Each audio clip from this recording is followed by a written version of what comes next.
Camel skin lamp बनाने के लिए सबसे पहले डिजाइन के मुताबिक मुल्तानी चिकनी मिट्टी से मोल्ड बनाया जाता है। मोल्ड की मदद से डाई तैयार की जाती है, जिसमें प्लास्टर ऑफ पेरिस और पानी का मिक्सचर डालकर बड़ी तादाद में सांचे तैयार किए जाते हैं। सांचे की तैयारी के बाद अब काम शुरू होता है दबकर का, जो जानवर की खाल को एक तेज धार आले से साफ करता है। खाल से न सिर्फ चर्बी और छींटड़े उतारे जाते हैं, बल्कि दूसरी सिम्त से बाल भी साफ किए जाते हैं। खाल से तमाम तर कंटेमिनेशन रिमूव करने के लिए इसे मखसूस केमिकल से धोया जाता है। केमिकल से निकलने वाले साफ चमड़े की सतह को हमवार करने के लिए दबकर एक मर्तबा फिर तेज धार आले से खाल को छीलता है, जिससे चमड़ा बारीक कपड़े की मानिंद हो जाता है। बारीक चमड़े की छोटी टाकियां बनाकर इसे सांचे की दीवार और एजेस पर चिपकाया जाता है। चमड़े से उतरने वाले मवाद को मगजी कहा जाता है, जिसे बारीक कीमा करने के बाद सांचे की बेस और वॉल्स पर अप्लाई किया जाता है। इसके बाद गोंद कतीरे के पानी से पूरे लैंप की सतह को हमवार किया जाता है, ताकि लैंप की मजबूती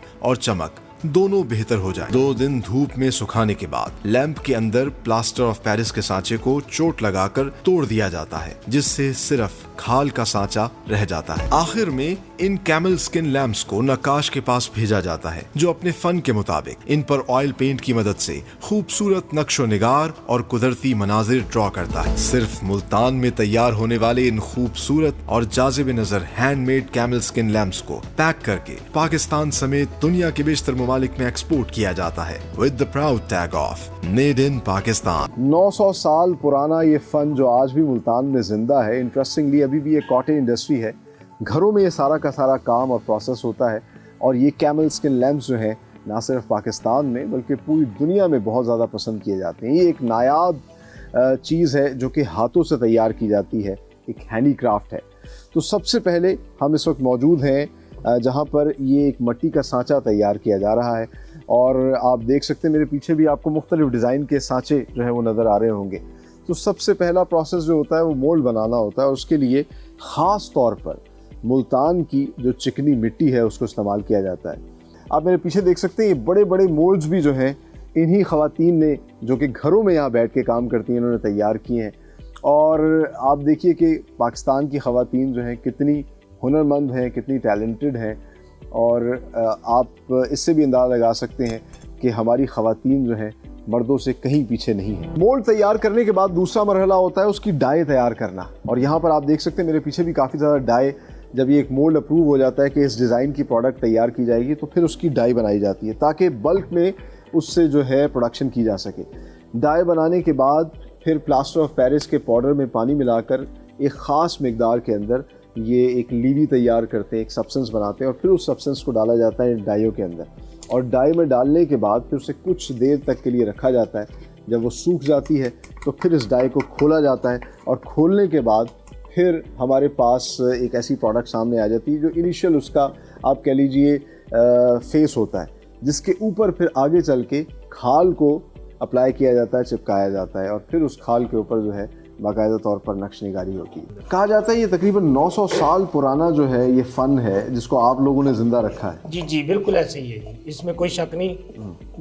900 साल से ये हम ख़ानदानी चले आ रहे हैं। आम तौर पे तो इसको कैमल स्किन कहा जाता है, कैमल स्किन लैंप्स। तो ये सिर्फ क्या ख़ास ऊँट की खाल से बनते हैं या और भी मुख्तलिफ किस्म की खाल इस्तेमाल की जाती है? नहीं सर, सिर्फ ऊँट की खाल से नहीं, ये गाय भैंस के चमड़े से भी बनती है। बड़े जानवर की खाल से तैयार जी, बड़े बकरी वगैरह नहीं। अच्छा। बड़े चमड़े से ये बनते हैं। तो उसकी क्या वजह है, क्या चीज़ आप उसमें ख़ास ख्याल रखना होता है? सर इसमें ये कि ऊँट की खाल जो है उसका जो टेबल लैंप बनता है ना जी, वो ज़रा थोड़ा सा रंगत उसकी ज़रा लाली में होती है। तो जो गाय का या भैंस का चमड़ा है उसके कलर जो है बिल्कुल साफ होते हैं, बिल्कुल लाइट जो है साफ नज़र आती है। इस वजह से ना ये अब ज़्यादातर हम गाय का ही चमड़ा इस्तेमाल करते हैं, ऊँट का कम इस्तेमाल करते हैं। अच्छा, ये जब आप इसकी सफाई कर रहे होते हैं तो किस किस चीज़ का ख़ास ख्याल रखते हैं? मैंने देखा दोनों साइड्स को ये साफ़ करते हैं। एक साइड पे जिस पे फ्लैश होता है या चर्बी होती है उसकी सफाई करते हैं, और उसके बाद फिर दूसरी साइड जहाँ पे बाल होते हैं उसको भी ये साफ़ करते हैं। तो किस चीज़ का आप ख़ास ख्याल रखते हैं? ये दोनों चीज़ें साफ़ करनी है। इस दोनों चीज़ों तरफ से ये साफ़ होगा तो फिर इसको जो केमिकल हम में डालते हैं ना, केमिकल में, ठीक है, वो फिर दोनों तरफ से अच्छी तरह साफ़ होगा और उसको उस केमिकल चढ़े वो सफाई करेगा उसकी। ठीक है। कास्तक जो कास्तक है वो खूनी दाग वगैरह निकाल देगा इसके। ठीक है। जो हाइड्रोजन है वो इसे बिल्कुल सफेद कर देगा। अच्छा, ये चीज़ हमने देखनी पड़ती है कि भाई इसको अगर हम सही तरह साफ नहीं करेंगे चमड़े को तो उसको जो केमिकल है वो असर नहीं करेगा। ठीक है। वो सही तरीके से उसका ना कलर साफ नहीं। रॉ हाइड की सफाई के बाद इसको एक केमिकल प्रोसेस से गुजारा जाता है जिससे तमाम तरह कंटेमिनेशन दूर हो जाती है और बिल्कुल सफ़ेद रंग का चमड़ा जो है वो सामने आ जाता है। इसको फिर फर्दर जो है रंबी से मज़ीद इसकी सफाई की जाती है और जो एक्सेसिव फ्लैश है वो उतारा जाता है। आप देख सकते हैं ये जो फ्लैश उतारा जा रहा है इसको ये मगज़ी कहते हैं और रंबी से इसको ये इस हद तक बारीक करते हैं, साफ़ कर देते हैं कि बिल्कुल ये कपड़े की सफ़ेद कपड़े की एक शक्ल इख्तियार कर लेता है। ये आप देख सकते हैं। और इंटरेस्टिंगली इसको ये टाकी कहते हैं। फिर इस टाकी को मुख्तलिफ पीसेस में काट के और फिर जो मोल्ड हमने प्लास्टर ऑफ पेरिस का तैयार किया होता है उस मोल्ड के ऊपर इसको अप्लाई किया जाता है। इसकी जो बॉर्डर्स हैं, जो एजेस हैं, वो सारी की सारी इस टाकी से तैयार की जाती हैं और फिर इस मगज़ी को इंटरेस्टिंगली इसको मज़ीद मतलब इसमें आप कह लीजिए कि एक जैसी इसकी फील आए या एक जैसा इसका बेहतरीन किस्म का सब्सटेंस तैयार हो तो इसका कीमा निकाला जाता है, बारीक कीमा, और उस बारीक कीमे को फिर इसकी बेस पे अप्लाई किया जाता है। ये देखिए ये वो बारीक कीमा है और इसको इसकी बेस पे वो अप्लाई कर रहे हैं। ना सिर्फ बेस पे अप्लाई कर रहे हैं बल्कि जिस वॉल पे टाकी से जो इन्होंने लगाई थी स्किन की उसके ऊपर भी इसको अप्लाई किया जाएगा। सबको इस जो स्किन का कीमा है उससे कवर किया जाएगा और कवर करने के बाद फिर इसको सूखने के लिए रख दिया जाएगा।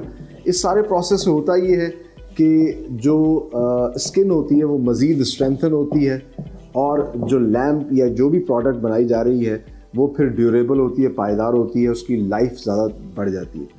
तो अच्छा, अब एक और मैं आपको इंटरेस्टिंग चीज़ यहाँ पे बताऊँ कि जब ये इसको इस पर अप्लाई कर देंगी तो अभी तो ये बिल्कुल आपको एक रॉ सी सरफेस लग रही है, लेकिन इसको प्लेन करने के लिए फिर ख़ास किस्म का गोंद कतीरे का पानी तैयार किया जाता है और फिर कपड़े से उसको जो है बिल्कुल स्मूथ किया जाता है। स्मूथ करने के बाद ये अगर आपको कैमरे की आंख से हम दिखा सकें कि ये वो फॉर्म है, फाइनल फॉर्म इसकी तैयार हो गई। अब इसको बाहर रखा जाएगा सूखने के लिए और फिर सूखने के बाद जो प्रोडक्ट तैयार होती है। स्किन अप्लाई करने के बाद इसको तकरीबन 2 दिन के लिए सूखने के लिए रखा जाता है। बाहर डायरेक्टली धूप इस पर लगवाई जाती है। गर्मियों में तकरीबन 2 दिन के अंदर ये ड्राई हो जाता है, बिल्कुल तैयार हो जाता है और सर्दियों में 3 से 4 दिन इस पर लगते हैं।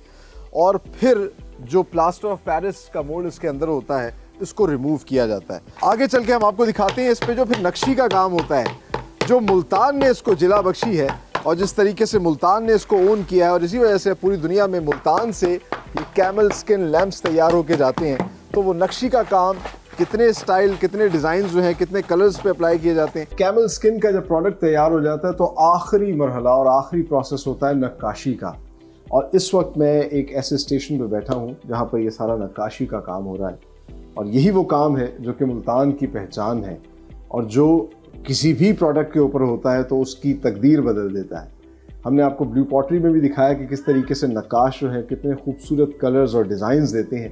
तो ऐसे ही कैमल स्किन की वो प्रोडक्ट जो कभी मशकीज़े के तौर पे इस्तेमाल होती थी, कभी बर्तनों के तौर पे इस्तेमाल होती थी, उसको फिर कैमल स्किन लैम्प्स में और इस तरह की आप कह लीजिए खूबसूरत शो पीसेस में कन्वर्ट किया मुल्तान के नक्काश ने।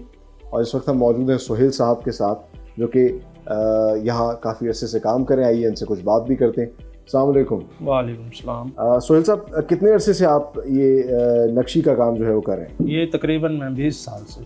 प्रोसेस जो है वो बिल्कुल जिस तरीके से हम ब्लू पॉटरी में देखते हैं, पोर्सलीन की जो प्रोडक्ट होती है, जो टाइल होती है, जो भी शोपीस होता है उस पर जिस तरह काम किया जाता है, इस पर भी वैसे ही काम किया जाता है? जी तकरीबन वैसे ही किया जाता है, लेकिन फूलों का अंदाज थोड़ा सा चेंज हो जाता है। अच्छा, वो अपनी डिज़ाइनिंग के हिसाब से करते हैं हम अपनी। ठीक है। और जिस तरीके से वहाँ तो जो है कोबाल्ट ऑक्साइड इस्तेमाल की जाती है, यहाँ पे किस तरह के रंग और वो केमिकल्स वही होते हैं? नहीं, ये वो केमिकल्स नहीं है, ये ऑयल कलर होते हैं। अच्छा, हाँ जी, ये ऑयल कलर्स हैं। ऑयल कलर्स है, इसलिए ज़्यादा मतलब खिले हुए और निखरे हुए ताकि आए। जी। ये भी आप कौन सा मुल्तानी आर्ट कर रहे हैं? ये मुल्तानी है, नीला फिरोजी। ठीक है। इसके अलावा कौन कौन से डिज़ाइन और आर्ट वर्क आप? इसके अलावा जैसे ये पड़ा है, इसको कश्मीरी कहते हैं। अच्छा, कश्मीरी डिज़ाइन, ये मल्टी हो जाता है। It's beautiful. इस पे देखिए कितने खूबसूरत कलर्स हमें नज़र आ रहे हैं। अच्छा, जो मुल्तान का आर्ट है वो बड़ा डिसेंट है, सिंपल है। उस पर वो ब्लू कलर जो है, वो जो एक फेरोजी रंग होता है, उससे वो किया जाता है। और इस पे 2 मरहले होते हैं। पहले लिखाई, जिसमें आप आउटलाइन तैयार करते हैं। जी, इसकी आउटलाइन होती है, उसके बाद भराई होती है, ठीक है। फिर फूलों में शेडिंग होती है। अच्छा, मुझे ये बताइएगा सुहेल साहब, एक दिन में तकरीबन कितने आप तैयार कर लेते हैं? ये छोटे साइज के हो तो 10 हो जाते हैं। अच्छा। अगर बड़ा हो तो फिर 1 भी होता है सिर्फ।